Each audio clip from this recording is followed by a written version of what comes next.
Саламатсыңарбы, урматтуу достор? Билесиңби, KG долбоору кайрадан өзүнүн түз эфирин баштап жаткан маал. Достор, биз жарыялагандай эле бүгүн бизде конокто педиатр Азамат Мырзабеков бар. Саламатсызбы? Саламатсызбы?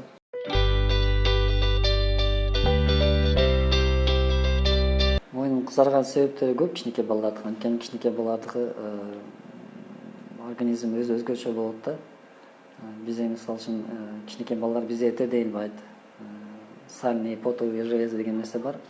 Ошолор кичинекей төрөлгөн, жаңы төрөлгөн ымыркайларда толугу менен ачылып иштейлик да.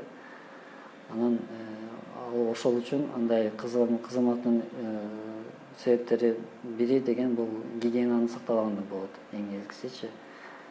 Экинчиси бул аллергиянын деле түрүсү чыгышы мүмкүн, бир түрү болушу мүмкүн. Же болбосо бир кандайдыр бир инфекция бар болушу мүмкүн. Дарыгерге барыш керек. Дарыгерге барып биринчиден аны көрүш керек.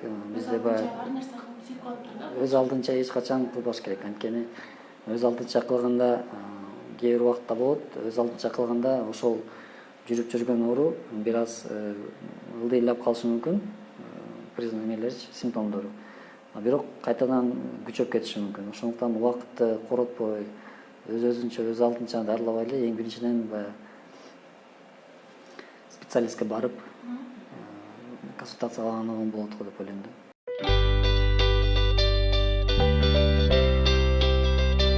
Бул биринчиден тимус деген кичинекей балдарды бул ошо орусча айтканда вилочка железа деп коет. Бул деген биздин иммунитеттин ролун ойнойт, чоң иммунитет. Ошонун ичинде чоңоюп кеткен себептери дагы бар. Бирок аны өтө эле дарылаш керек дегенге болбойт. Анткени бир аз убакыт керек, караш керек. Кичинекей балдарга чоңоюшу мүмкүн. Анан динамикада карап турса болот. Бирок иммунитети түшүп кетти деген нерсеге айтышка мен бир аз макул эмесмин. Анткени иммунитетти текшериш үчүн аябай чоң бизде эмелер керек, исследованияларчы. Бул жерден гемоглобин 103 дейсиз, эң негизгиси анемия бар экен баланыкы. 1,5-2 ай 100 гемоглобин аябай аз да. Болушу мүмкүн ошол ооруганын иммунитети түшкөнү, ошол анемиясы дарылаш керек. Кантип көтөрүш керек алган кичинекей балдарды? Чоңдордун да тамагын бере бергендер да бар да, өздөрү жеген тамагычы. Эң негизгиси бул баягы эненин сүтүнөн эң жакшы иммунитет көтөрчү дары жок. Эч ким андай ойлоп таба элек. Эң негизгиси баягы эне сүтүн берген эң жакшы иммунитетти көтөргөнгө жакшы бир фундаментти куруп берет. Экинчиден тамак бергенден дагы кошумча азыктар дагы биздин мисалы үчүн азыркы медицинада, фармакологияда аябай чоң спектры. Көп тамак аштар бар кичинекей балдарга атайын жасалган. Анан эң негизгиси бизде баягы ал, конечно, ал кымбат, өтө кымбат нерселер бар. Азыктарданчы ошол эле сүт азыктары болобу, иммунитетти көтөргөнгө. Жашылча жемиштен кайсысын берсе болот жаш балдарга? Жашылча жемиштердин эмне бизде ошо цитрустар жакшы көтөрөт витамини, иммунитетти, мөмө жемиштер убагында. Эңеси убагында эле баланы оорутпай, жакшы условияда кармаса эле бала оорубайт да. Кийинки суроону окуп койсом, саламатсызбы? Кайненем карабундан эле буламык жасап бере берет. Баламдын ашказанына күч келбейби дейт. Буламык бул илгитеден эле келген нерсе бизде. Бирок жаңы медицинанын көз карашы менен караганда эмне деп айтылат, уйдун сүтүн бергенге болбойт дейт да. Анткени уйдун сүтү кичик балага өзүнүн бир кандай бир спецификалык белоктору бар экен. Ошолор иммунитетти же башка бир зарар келтиргенге бир мүмкүнчүлүктөрү бар дейт. Эми ал жактан айтыш кыйын да.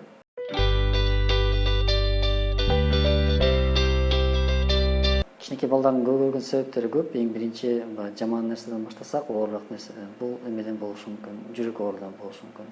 Жүрөк оору тубаса пороктор бар. Ошол пороктор болгондо көп түрлөрү көп да. Ошол убакта көгөрүшү мүмкүн, ошол негизи порогу бар болсо. Экинчиден бул какой-то неврологический дефицити болушу мүмкүн, неврологиялык дефицитичи. Үчүнчүдөн бул кичинекей балдардын организми өтө чоңоюп, функциясынын баары чоңой өсө элек деген нерсе болот да. Анан балдар ыйлаганда дем албай калат. Эми бул өтө чоң патология деп эсептелинбейт. Эң биринчиден муну караш керек. Биринчи жүрөгүн караш керек. Жүрөгүндө жок болсо невротолог көрүш керек. Эгер калган баары норма болсо, ол чоңойгон сайын баланыкы өтүп кетет.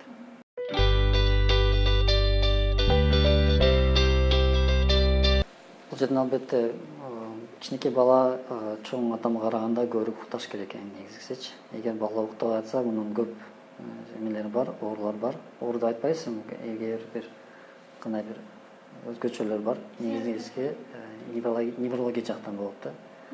Анткени бала төрөлүп атканда бир аз кислород жетишпей калса, эгер бир башында бир кандай өзгөрүүлөр болсо, эң негизги муну кандай текшериш керек? Муну невролог аркылуу текшерип, анан ошол ЭЭГ деген электроэнцефалограмма деген исследование бар. Ошол аркылуу текшерип, именно ошол жаш баланын мээси кандай иштеп аткан, ошол запистер менен караганда ушуну билиниши мүмкүн да.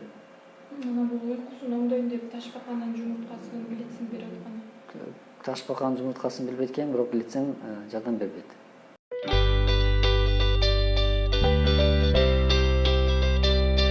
Бул тери оорусу деп коет, экзема болушу мүмкүн же башка оорулар болушу мүмкүн. Бунун негизи бул аллергиянын бир түрү. Муну деген дерматологдор карайт да. Эң негизги спектр деп коет. Ошо аллергия, эмнеге аллергия болгонун себебин табыш керек. Кайсыл бир азыктарга аллергиясы барбы, же башка бир чаңгабы, же гүлдүн пыльцаларынабы. Ошон үчүн биринчи аны деген аллерголог алып барыш керек. Андан ары аллерголог менен далилдеш керек да, кайсыл ооруларга.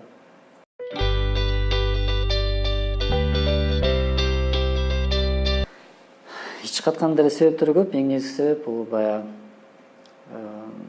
кичик бала төрөлүп аткан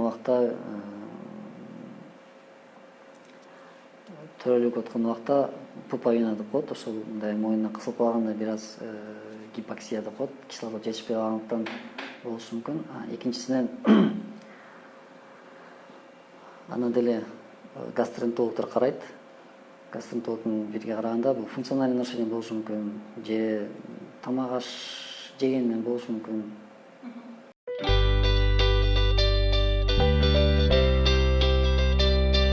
Эркек бала, кичинекей кыздар балага караганда кичинен кечирээк жетишилет. Эң негизгиси бул анча алдыга шашпай эле коюш керек. 10 айда эчтеке азыр билинбейт. 10 айда балага эмне кылып калыш керек өз алдынча? Ошолорду айтып койсоңуз. Бир аз туруп калыш керек. Жүрмөлөш керек. 10 айда бала сөздөргө может кээ бирде сүйлөп калат. Урматтуу достор, бизде конокто педиатр Мырзабеков Азамат болду. Азамат агай, сизге чоң рахмат. Анан убактыбыздын астында бизди көрүп аткан көрөрмандарга, жаштарга өзүңүздүн кеңешиңизди Ата-энелерге кеңеш берсеңиз. Эң негизги баланын ден соолугу өз ата-эненин колунда болот. Өз алдынча эч качан дарылабаңыздар. Анткени бизде аябай көп өз алдынча өздөрү дарылап, анан акыркы убакта да аябай оорусу күчөп кеткен убакта да бизге алып келишет. Ошондуктан эң негизги баягы Союз кезинде аябай көп убакыт берилчү профилактикагачы. Ошо профилактика ичинде ошол жанагы эле физкультура кирет, туура тамактануу. Анткени бизде азыр тамак аш азыктар эмнеден жасалат, кантип жасайт, аны эч ким билбейт. Ошол эле полуфабрикаттардан азайтыш керек. Ошол эле чипсы, дагы көп тамак аштар бар. Алардын составын эч ким билбейт. Ошондуктан баланы эң негизги туура эле убагында жакшы азыктардан берип, өз убагында уктатып, эс алдыртып, жылуу кармап, өз алдынча ооруларды дарылабаганга эле ошентип оорубаса деле негизгиси баланын бир кандай симптом болгонун деле алып барыш керек да. Бирок бир канча жашка чейин өзүнүн плановый өзүнүн кароолору бар.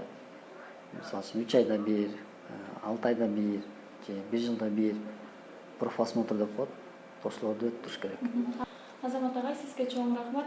Достор, биз силер менен коштошобуз. Кийинки эфирге чейин саламатта калгыла. Саламат болуңуз.